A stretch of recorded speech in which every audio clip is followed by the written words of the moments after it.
India और बांग्लादेश के test की, तो क्या खूबसूरत टेस्ट है। बिलीव करें, एहसास हो रहा है कि टेस्ट के अंदर T20 भी खेली जा सकती है।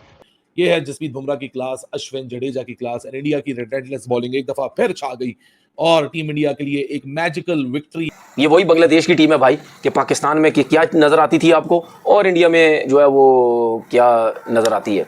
आज हिंदुस्तान ने फैंटी लगा के वो हिस्टोरिक विन अपने नाम कर ली है, जिसकी शायद उम्मीद बहुत कम लोगों ने की थी। इंटेंट एग्जैक्टली होता क्या है, ये इंडिया ने हमें बताया बांग्लादेश के साथ खेलकर। ये सबको भारत से सीखना होगा और शायद हमें तो बहुत ज़्यादा सीखना होगा, क्योंकि हम लगातार अपने घर के अंदर हार रहे हैं। 2 बरस हो चुके हैं हम जीते ही नहीं हैं, 2 बरस हो चुके हैं और भारत को बरसों हो गए अपने घर में कभी हारे हुए को। चुकी है ये वही टीम है जिसने आपको घर में घुस के मारा है। इंडिया को बहुत बहुत मुबारकबाद हो, ये बहुत हिस्टोरिक विन है आपकी और बहुत ही बड़ी जीत है आपकी और आपको बहुत बहुत मुबारक हो। देख लें, लितन दास और मेहदी हसन ये पाकिस्तान में ऐसे बने हुए थे जैसे पता नहीं पूरी पाकिस्तान दुनिया की क्रिकेट में इनसे बड़ा कोई प्लेयर ही कोई नहीं है।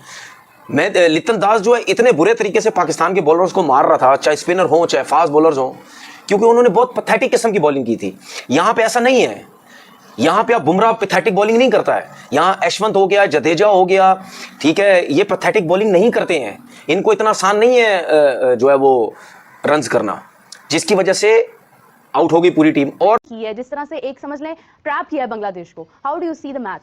मैच तो इट्स फिनोमिनल। मेरा ख्याल है कि ऐसे मैचेस आपको हिस्ट्री में बहुत कम देखने को मिलते हैं। और जिस तरीके से आप अभी डिस्कस कर रही थी इंटेंट का वर्ड, इंटेंट को डिफाइन या रीडिफाइन उन लोगों ने किया है। हमारे पास मिसकंसेप्शन होती है कि इंटेंट का मतलब ये कि आपका ना हेड फॉलो कर रहा हो, ना हैंडल फॉलो कर रहा हो, ना पैर की पिच पे बॉल पे हो और आप हिटिंग कर रहे हो।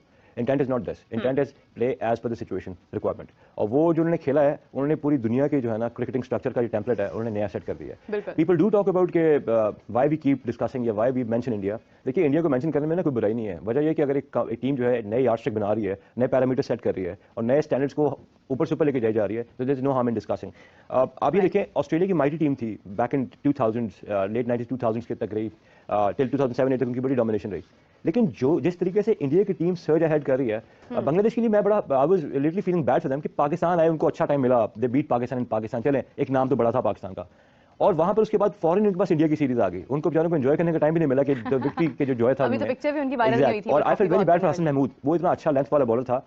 यशस्वी Jaiswal, I was surprised to see that boy 22 years old, 68 की उसकी एवरेज है टेस्ट मैचेस की। आपकी टीम के 4 बंदों के मिला के पिछले 1.5 साल में रन से उस लड़के ने आपको ये रन करके दिए हैं। This is Kamindu Mendis as well, and we are talking about क्या कि वो सर जो आपने भी न्यूज़ ब्रेक किया हो तो आप बता देंगे। लेकिन I think phenomenal with bat and ball. Jadeja को देख लें, इयन बॉथम सेकंड बन गया कि उसने ट्रिपल डबल किया, यानी कि उसको 300 विकेट 3000 रन, और जिस स्ट्राइक रेट से उसने किया है, जिस एवरेज से उसने किया, लुक एट द एवरेज। उसकी बॉलिंग एवरेज इस डे एंड एज में जहां पर टेस्ट मैचेस हो, वनडे एंड T20 व्हाटएवर, वहां पर एवरेज स्ट्राइक रेट जो है ना बॉलिंग में वो काफी पीछे रह गए। They are maintaining such high standards. Then there is Bumrah, then there is such एक कैच के राहुल ने छोड़ा स्लिप में, थर्ड स्लिप में, it was impossible, but the commentators in India were livid, नाराज थे उससे कि उसने कैच छोड़ कैसे दिया। उसने हार्ड एंड्स दिए, setting very high standards, and I think कि वो हमसे एक लाइट ईयर आगे चले गए हैं। बिल्कुल उस टीम में, टीम इंडिया इसलिए बोल रहा हूं कि ये वो टीम बन चुकी है जो अब अनबीटेबल टीम हुई है इन एनी फॉर्मेट। आप उठा के देखें, अपने घर में 2023 वनडे वर्ल्ड कप खेल रहे थे, सिर्फ एक मैच आ रहे जो वर्ल्ड कप का फाइनल था। अभी 2024 T20 वर्ल्ड कप खेले अमेरिका के अंदर और वेस्ट इंडीज के अंदर, कोई मैच नहीं हारे हैं। अभी टेस्ट देख लें, 12-13 बरस हो गए अपने घर में कभी नहीं हारे हैं। तीनों format complete commanding position, control, complete control कहीं पे भी। अभी न्यूजीलैंड की टीम आएगी, वो तो खैर बहुत ही बुरा खेलेगी, जो अपेरेंटली लग रहा है। ये इंडिया जब ऑस्ट्रेलिया जाएगी तो वहाँ पे भी देख लीजिएगा इनके रन क्या होंगे। इससे पहले भी लगातार 2 सीरीज जीती है। एशिया की कोई टीम नहीं है जो पाकिस्तान को तो पाकिस्तान शायद 96 या 98 में आखिरी बार टेस्ट मैच वहाँ जीता है। सीरीज तो हम कभी नहीं जीते। वसीम बकार सब दौर गुजर चुके, इमरान खान सब दौर गुजर चुके, शुएब अख्तर सब दौर गुजर चुके, इंजमाम मोहम्मद यूसुफ सब दौर गुजर गए। हम कभी वहाँ पर सीरीज नहीं जीते हैं। टेस्ट आखिरी जीते, कभी बच्चे जवान हो गए होंगे, ये 2 लगातार सीरीज वहाँ जीते हैं। तो एक जिसे बोलते हैं ना कि गोल्डन इरा गुजारा है इंडिया। उस टीम के अंदर इनके 2 फास्ट बॉलर हल्के नजर आए हैं, मगर कहीं से कहीं फील ही नहीं हुआ। उसकी वजह क्या है कि बुमराह ने अपने आप में लेके रखा हुआ है उनको कि ये अच्छा नहीं भी करेंगे तो बुमराह कंट्रोल करेगा, बुमराह नहीं होगा तो नीचे स्पिनर्स इतने अच्छे हैं। यानी कहीं ना कहीं एक दूसरे को कंपनसेट कर रहे हैं। ये सबको भारत से सीखना होगा और शायद हमें तो बहुत ज़्यादा सीखना होगा, क्योंकि हम लगातार अपने घर के अंदर हार रहे हैं। 2 बरस हो चुके हैं हम जीते ही नहीं हैं, 2 बरस हो चुके हैं और भारत को बरसों हो गए अपने घर में कभी हारे हुए को। और अब खेल किन से रहे हैं? उस टीम के खिलाफ जो आपको कद में शायद छोटी नजर आती है, मगर उसके बारे में ये कहा जाता है कि स्पिनर्स बहुत अच्छा खेलती है। मुझे याद है जब चौथा दिन खत्म हुआ कानपुर का, मैंने बोला था कि स्पिनर्स की हुक्मरानी रही चौथे दिन में। 18 विकेटें गिरी जिसमें से 12 स्पिनर्स ने ली थी, और साफ है कि पांचवा दिन स्पिनर्स का होगा और भारत के स्पिनर्स दुनिया के बेस्ट स्पिनर हैं और बांग्लादेश इनके सामने टिक नहीं पाएगा। मगर मुझे भी इतने वसूख से नहीं पता था कि बांग्लादेशी बैटर्स इतनी जल्दी उनके सामने गिरेंगे, अंदाज़ा नहीं था मुझे था कि कम से कम कि थोड़ा सा 30 सेशन तक तो लेके जाएंगे, मगर ये तो 2-3 घंटों के अंदर कहानी सारी साफ करके रख दी भारतीय बॉलर्स ने। और एक तो बात तय है, पिच बॉलिंग हो, पिच स्पिन की हो, पिच फास्ट बॉलर की हो, ये 2-4 विकेटें तो बुमराह के खाते में होती है ना जेब में, बाकी गिन लो आपस में किसने कितनी विकेट्स लेनी है। और इकॉनमी उठा के देखे, वो भले T20 हो, वनडे हो, टेस्ट हो, बहुत से लोग आज स्पिनर्स की बात करेंगे, मैंने भी कल स्पिनर्स की बात की, मगर मैं हैरान होता हूँ बुमराह के ऊपर कि वो तो पिच के मोहताज है ही नहीं। जैसे भी पिच हो उन्होंने अपने खाते के अंदर विकेट्स डाल लेनी होती हैं और रन भी नहीं खाने होते हैं, बाकी आपस में बांट लो जिसने जो विकेट्स लेनी है। आप अंदाजा करें, आप उनकी इकॉनमी उठाएं 1.33 की इकॉनमी है, एक स्पिन ट्रैक के ऊपर, एशियन ट्रैक के ऊपर 1.33 के, और बाकी भी आप उठा के देखें, ऐसा बॉलर है रन भी नहीं देता। होता है ना, मुझे अच्छी तरह याद है मैंने हारिस राव से पूछा था कि आपने विकेट्स लिए मगर आप रन बहुत खाते हैं, उन्होंने बोला जब विकेट लेनी होती तो रन खाने होते हैं। ये फार्मूला गलत साबित किया है बुमराह ने। उन्होंने बोला कि जब आपने विकेट लेनी होती है तो डराना होता है, दूसरे के बल्ले को बंद रखना होता है, फिर आपको विकेट मिलती है। आपने रन क्यों देने हैं भाई, सौदा थोड़ी करना है कि रन लो विकेट दो, ऐसा थोड़ी करना है, आपने अच्छी बॉलिंग करके विकेट लेनी है, और वो बुमराह करके दिखाए हैं, आप अंदाज़ा कीजिए। और अब अश्विन की बॉलिंग देखें, चेन्नई के अंदर उन्होंने अपने बल्लेबाजी से जिताया, यहाँ पर उन्होंने अपने बॉलिंग से जिताया। एक ऐसा कॉम्बिनेशन बना हुआ है इंडिया का, ऐसा कॉम्बिनेशन बनाया। आप उनके 11 उठा के देखिए, सिवाय आकाशदीप के आपको सारे के सारे उसमें हीरे नजर आएंगे। आकाशदीप भी मैं सिर्फ इसलिए कह रहा हूँ कि वो बिल्कुल नया है, और आपको उन 11 के अंदर आप ये मैच 5 सालों के बाद देखेंगे, आपको नहीं लगेगा कि इस 11 के अंदर कौन सा खिलाड़ी था जो नया खेल रहा था, अंदाज़ा कीजिए आप। और अभी भी कुछ ऐसे खिलाड़ी हैं जो इंडिया के स्क्वाड के अंदर नहीं है, बवजह मजबूरी के 11 ही खेल सकते हैं, और बवजह मजबूरी कुछ इंजरी है। अब आकाशदीप को निकालिए, इनका शामी अगर फिट होता है तो वो टीम के अंदर आएगा। आप अंदाजा करिए कि कौन सी टीम बन सकती है। और मैं हैरान हूं लिटन दास के ऊपर, पाकिस्तान में तो ऐसा खेल रहा था जैसे ही मतलब इससे बड़ा प्लेयर नहीं है कोई, और बहुत अच्छा प्लेयर है और बहुत अच्छा प्लेयर है, मगर भारत के अंदर उसकी एक नहीं चली है। इतना विकेट देके ही जॉगेस बॉलिंग अटैक को, जहां अश्विन, जडेजा, जसप्रीत बुमराह, ये जो 3 हेडलाइन बॉलर्स हैं इनके जाल से बचना बिल्कुल भी आसान नहीं होता। तो एक दफा फिर इंडिया की एक्सेप्शनल बॉलिंग अटैक दिखी, एक एब्सोल्यूट मैजिकल स्पेल्स दिखे। इंडिया के जो बॉलर्स हैं वो बांग्लादेशी बैटर्स के दिमाग से खेलते हुए दिखे।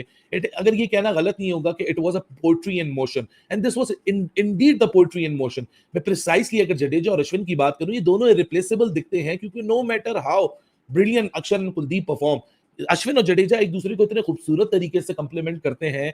चाहे आप बैटिंग की बात करें, चाहे आप बॉलिंग की बात करें, आप समझें कि इंडिया या 11 लोगों के साथ नहीं या 13 लोगों के साथ टेस्ट मैच खेलता है, जब स्पेशली अश्विन और जडेजा भी उस लाइनअप के अंदर मौजूद होते, क्योंकि वो पूरे बॉलर है, पूरे बल्लेबाज हैं, पूरे फील्डर है और पूरे स्ट्रैटेजिस्ट है। सो यहाँ कोई हैंडीकैप के साथ वो नहीं खेलते, या पूरा हिस्सा अपने आप को डाल के खेलते हैं।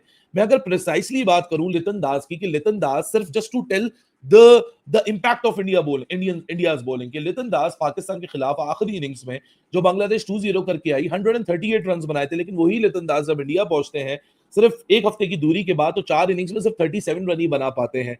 सीरियसली कभी ये पहले आपने बहुत, ये कोई आज आप अजूबा नहीं देख रहे कि एकदम से एक रिलेंटलेस पीरियड आता है, फॉर एग्जांपल 90 फॉर 3 होता है और एकदम से 94 फॉर 6 हो जाता है, खट खट करके विकेटें गिरना शुरू हो जाती है। आप अपना गार्ड को लोअर नहीं कर सकते इंडिया की बॉलिंग के खिलाफ, क्योंकि वंस अपने गार्ड को आपने लोअर किया, आपने ये सोचा कि हम यहां से स्नीक इन कर जाएंगे, हमने वो पीरियड ऑफ सर्वाइवल गुजार लिया है, you just can not take it easy unless you are miles ahead, unless you are absolutely world class, unless you are a generational talent. ये जो bowling attack है भाई साहब, this will sneak in, this will make your life hell. India has absolutely wrecked havoc on Bangladesh जोड़ दी है। तो आप ये सोचेंगे कि कोई जिसने मैच ना देखा हो, जिसने स्कोर कार्ड ना खोला हो, सिर्फ जिसको बताया जाए कि एक टीम ने 35 ओवर में टेस्ट क्रिकेट में 285 रन बना दिए, तो आप सिर्फ यही बात करेंगे कि यार इसमें से कोई आ गया होगा जिसने 23 सेंचुरी मार दी होगी। मजे की बात है कि जो हाईएस्ट स्कोर था वो 72 था, एक भी इसमें सेंचुरी नहीं थी, और पूरी टीम ने नंबर 1 से लेकर नंबर 11 तक सबका जो टेम्परामेंट था, सबका जो मोमेंटम था, सबका जो माइंडसेट था, सबकी जो इंटेंट थी, वो बड़ी सिमिलर थी, वो एक जैसी थी, वो रिलेंटलेस अप्रोच के साथ मैदान में उतरे। और आज बॉलिंग ने वो कर दिखाया जिसकी उम्मीद थी सबको। लेकिन लोग भी ये कहते हैं कि 1.5 सेशन लग जाएगा बांग्लादेश को आउट करते करते, लेकिन नहीं जी, 1.5 सेशन नहीं है, जो आधा घंटा एक्सटेंड हुआ रूल्स की वजह से, कि अगर लंच के स्ट्रोक ऑफ लंच से पहले अगर 9वां विकेट गिर जाए तो आधा घंटा वो सेशन एक्सटेंड हो जाता है, तो आधा घंटा वो सेशन एक्सटेंड हुआ, and this is what India needed. ये वही टीम है जिसने आपको घर में घुस के मारा है, ये वही टीम है जिसने आपकी पिचेस, आपकी ग्राउंड को, कंडीशंस को रीड किया और आपको शिकस्त दी। आपके प्लेयर्स जो बड़े फने खान बने फिरते हैं, जो बड़े नाम हैं, सुपरस्टार्स हैं, उनको आउट किया, उनको तेगनी का नाच नचाया। आज ये वही टीम, आप भारत की तरफ देख लें कि भारत जो है उस टीम को कैसे ले रहा है। मतलब उसने कानपुर में बारिश होती रही, सबसे पहली बात है कि बारिशों ने दिन ज़ाया कर दिए। बिल्कुल फिर ऐसे ही उसके है। बाद जो इंडिया ने आके जो खेला, जायसवाल ने, केएल राहुल ने, फिर उसके बाद कोहली ने, तो आपकी इंडिया ने बताया है कि इंग्लैंड दोस्तों, के अलावा भी कोई आपने टीमें देखा हैं जो pace strike run rate video अगर आपको पसंद आया हो तो वीडियो को लाइक, सब्सक्राइब, शेयर और चैनल को सब्सक्राइब करना बिल्कुल भी ना भूलें दोस्तों। ऐसे ही और सारी वीडियो को देखने के लिए हमसे जुड़े रहें। धन्यवाद। Thank you.